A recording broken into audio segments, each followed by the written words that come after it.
એટલે ઇન્દ્ર કહે છે કે તારા મહારાજને કહેજે કે એના અભિમાનનો રોગ જે છે એને હું એની ચિકિત્સા કરી દઈશ. તમારે અમારી હારે યુદ્ધ કરવું હોય તો યુદ્ધ કરો. દૂતે આવીને જેવો સંદેશો ઇન્દ્રએ આપ્યો તો એ જ ભાષાનો સંદેશો મહિષાસુરને ન સંભળાયો. શું કામે?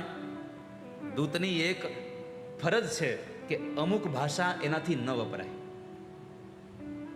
બીજું, દૂતની એક મોટી ફરજ એ છે કે પોતાના મહારાજનું મીઠું મીઠું જ ન બોલાય. ક્યારેક એનું સાચું હોય તો કડવું હોય તો કડવું કહી દેવું જોઈએ. આ દુનિયામાં 2-3 વ્યક્તિઓ એવા છે કે જેને ખોટા વખાણ ન કરવા જોઈએ. એક શિક્ષકે કોઈ દિવસ વિદ્યાર્થીના ખોટા વખાણ ન કરાય. જો શિક્ષક ખોટા વખાણ કરે તો વિદ્યાર્થીનું જીવન બગડે. બીજું, ડોક્ટરે કોઈ દિવસ દર્દીના ખોટા વખાણ ન કરાય, ન કે એનું સ્વાસ્થ્ય બગડે. અને મંત્રીએ રાજાના કોઈ દી ખોટા વખાણ ન કરાય. રાજાને પોરો છૂટે ને આપણને પૈસા આપી દે એટલા માટે ખોટા વખાણ ન કરાય. જે સત્ય હોય એ રાજાને કહેવું જોઈએ, એના કાનમાં નાખવું જોઈએ. મંત્રી ખોટું બોલે તો રાજાનું અહિત થાય છે. વૈદ્ય જો ખોટું બોલે તો દર્દીનું અહિત થાય છે. અને શિક્ષક જો ખોટા વખાણ વિદ્યાર્થી ના કરે તો વિદ્યાર્થીનું જીવન બગડી જાય છે. માટે સાવધાન રહીએ.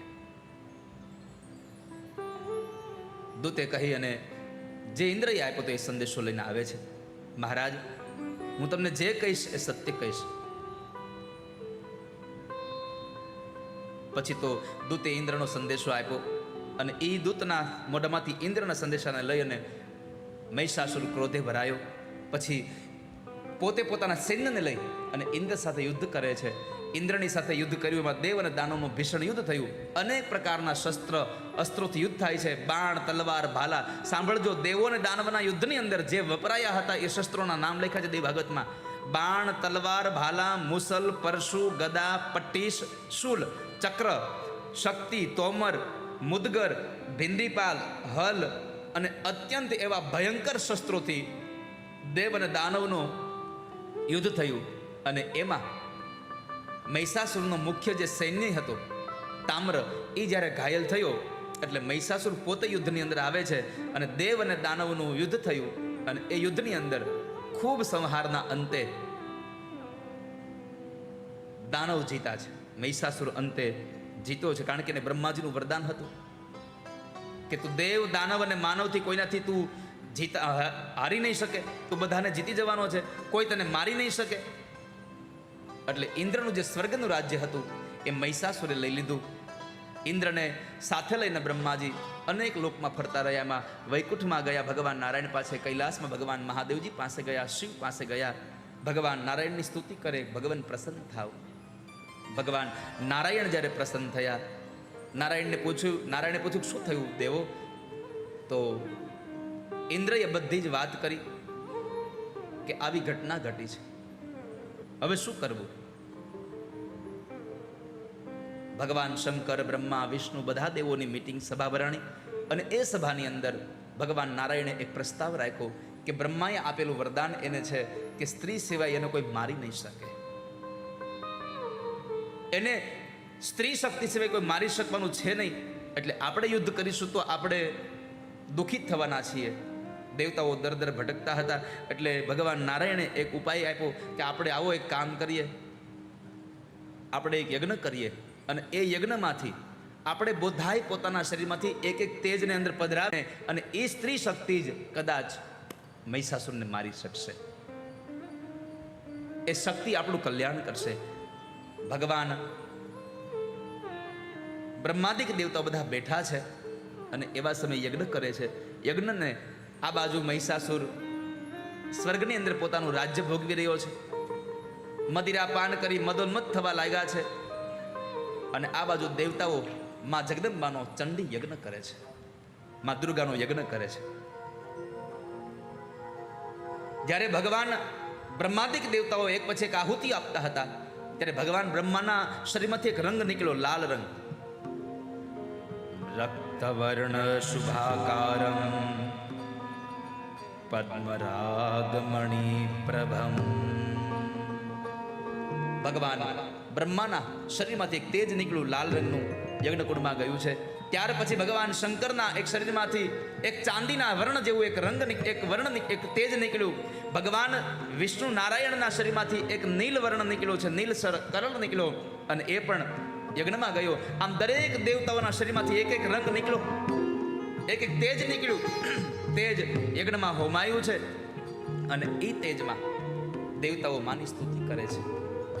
માં જગદંબા પ્રત્યેનો ભાવ વ્યક્ત કરે કે હે માં, હે જગદંબા, હે દુર્ગા, હે ક્ષમા, હે શિવા, હે ધાત્રી, અમે તમારા શરણે આવ્યા છીએ.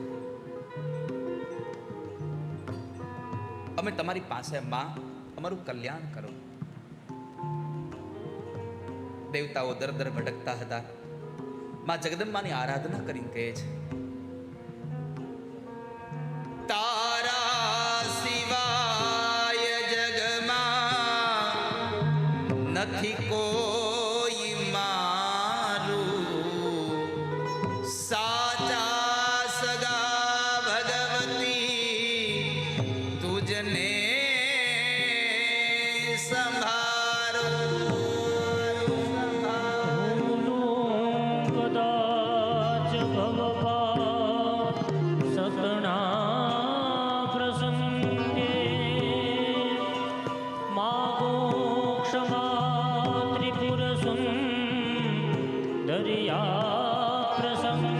દેવતાઓ હોમ કરી રહ્યા છે. ઓમ એમ રીમ ક્લીમ ચામુંડાય વિચ્ચે,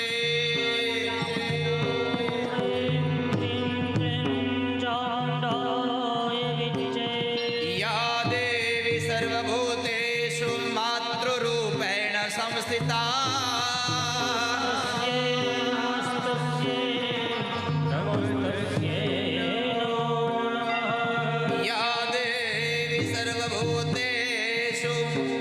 ક્ષમારૂપેણ સંસ્થિતા.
પ્રસન્ન થાવ હે જગદંબા, હે દુર્ગા, હે ક્ષમા, હે શિવા, હે ધાત્રી, અમે આપના બાળક છીએ. અમારા દુઃખને દૂર કેવલ આપ જ કરી શકશો. કદાચ અમે કોઈ પ્રસંગમાં તમને ભૂલી ગયા હોય તો હે દુર્ગા ક્ષમા કરજો. કુપુત્રો જાયેત ક્વચિત પિતુ માતા ન ભવતી. માં, આ સંસારમાં પુત્ર ક્યારેક કુપુત્ર થઈ જાય પણ માવતર ક્યારેય કમાવતર ન બને. આ મહિષાસુરના ત્રાસમાંથી અમને છોડાવો હે દુર્ગા. બ્રાહ્મણો વેદ મંત્રોના ઘોષ કરતા જાય, દેવતાઓ ભાવ સાથે યજ્ઞમાં આહુતિઓ દેતા જાય.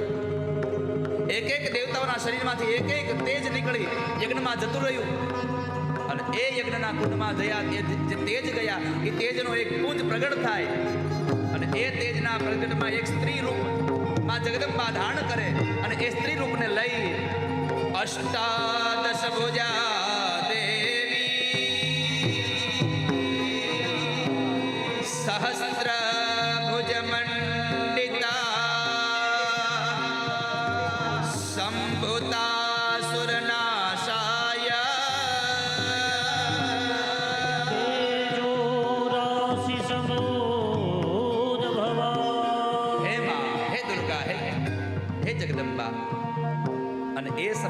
દેવોની સ્તુતિને લઈ અને યજ્ઞકુંડમાંથી એક તેજ નીકળ્યું, સ્ત્રી નીકળ્યા છે અને એ 18 હાથવાળી ભગવતી અસુરોના વિનાશ માટે 1000 ભુજાઓથી સુશોભિત થઈ અને માં જગદંબાનું પ્રાગટ્ય યજ્ઞકુંડમાંથી થયું છે.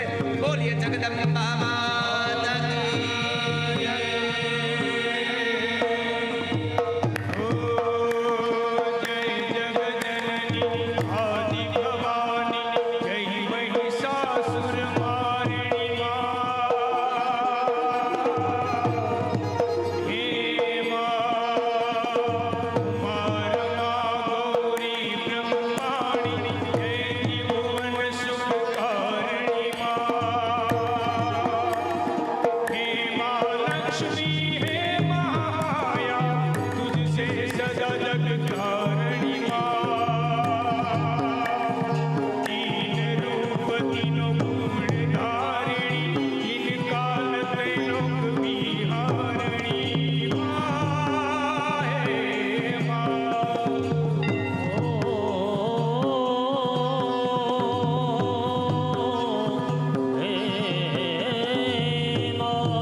ભાગ્યશાળી છીએ આપણે કે આ ચૈત્ર મહિનાની આ નવરાત્રિના છઠ્ઠા નોરતે નવ જગદંબાઓનું દર્શન આપણને અહીંયા ઘર બેઠા થઈ રહ્યું છે.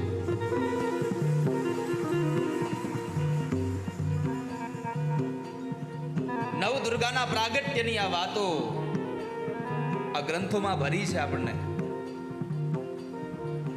મહિષાસુરને મારવા માટે માં જગદંબાનું પ્રાગટ્ય થઈ રહ્યું છે.